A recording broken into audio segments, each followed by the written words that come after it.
تو تصوف میں جب آدمی مرید ہوتا ہے شیخ کا، اور یہ بھی ذہن میں رکھ لیں مرید ہونے کے لیے ہاتھ میں ہاتھ دینا واجبات میں سے نہیں ہے. ہاتھ میں ہاتھ دینا یہ واجب نہیں ہے، یہ جائز بزرگوں کے طریقے کا ایک حصہ ہے. مگر آپ اگر حضور سیدنا غوث العظم رضی اللہ تعالیٰ عنہ کے زمانے میں نہیں ہوئے، 900 برس بعد بیٹھے ہیں، اگر آپ کا ارادہ آج بھی حضور غوث پاک رضی اللہ تعالیٰ عنہ کو اپنا شیخ مان لے، آپ کا دل، اور ان کی تعلیمات پر عمل کرتے ہوئے طلب حق میں چل پڑیں، تو آپ مرید ہیں حضور غوث العظم جیلانی آپ کے شیخ ہیں.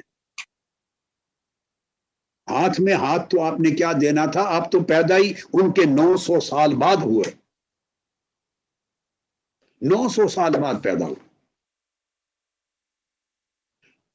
تو یہ طلب حق، آپ حضور داتا گنج بخش علی حجویری ان کی کتاب کشف المحجوب کو لیں، ان کی تعلیمات پہ عمل کریں اور طلب حق کے لیے چل پڑیں. آپ داتا گنج بخش علی حجویری کے آپ مرید ہیں، وہ آپ کے شیخ ہیں.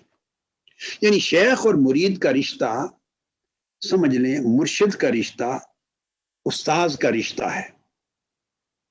جیسے امت کا رشتہ نبی کے ساتھ ہے، قیامت تک ہر آنے والا جو کلمہ پڑھے گا وہ حضور کا امتی ہوگا. ضروری نہیں کہ وہ حضور علیہ الصلوۃ والسلام کے زمانے میں تھا، جو زمانے میں تھے وہ تو صحابہ ہو گئے، اور جب آقا علیہ السلام کا وصال ہو گیا تو اس کے بعد تو پھر کوئی صحابی نہیں بن سکتا. وہ تابعی تبا تابعی ہوتے گئے، مگر امتی تو آج بھی ہیں اور قیامت تک رہیں گے. تو آپ امتی ہیں کیونکہ آپ نے انہیں اپنا پیغمبر، اپنا رسول تسلیم کر لیا، ان کی تعلیم کو قبول کر لیا، ان کی مطابعت پہ چل پڑے. تو شیخ اور اولیاء اور صالحین نبی کی نیابت میں قیامت تک اس امت میں نبی کے نائبین ہوتے ہیں. تو جو ان کی تعلیم کو قبول کرتے ہیں جو لوگ، اور ان کی تعلیم اور رشد و ہدایت کے تحت طلب حق میں بیدار ہو جاتے ہیں اور اپنا سفر اللہ کی طلب میں، اللہ کی قربت کے لیے، اللہ کی رضا کے لیے، آقا علیہ السلام کی مطابقت کے لیے باطن کے حال کو درست کرتے ہوئے سفر شروع کر دیتے ہیں، تو یہ رشتہ قیامت تک جاری رہے گا.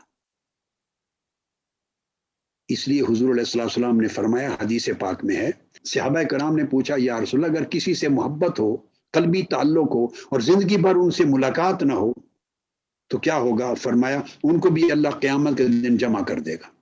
ایک بندہ مشرق میں ہو، ایک مغرب میں ہو، پوری زندگی ملاقات بھی نہیں ہوگی، تب بھی اللہ قیامت کے دن، مگر محبت ان کے ساتھ اللہ کے لیے ہے، تو اللہ پاک قیامت کے دن ان کو بھی جمع کر دے گا. یہ ایک رشتہ ہے محبت کا، طلب حق کا، رہنمائی کا، ارشاد کا ایک رشتہ ہے. تو خواہ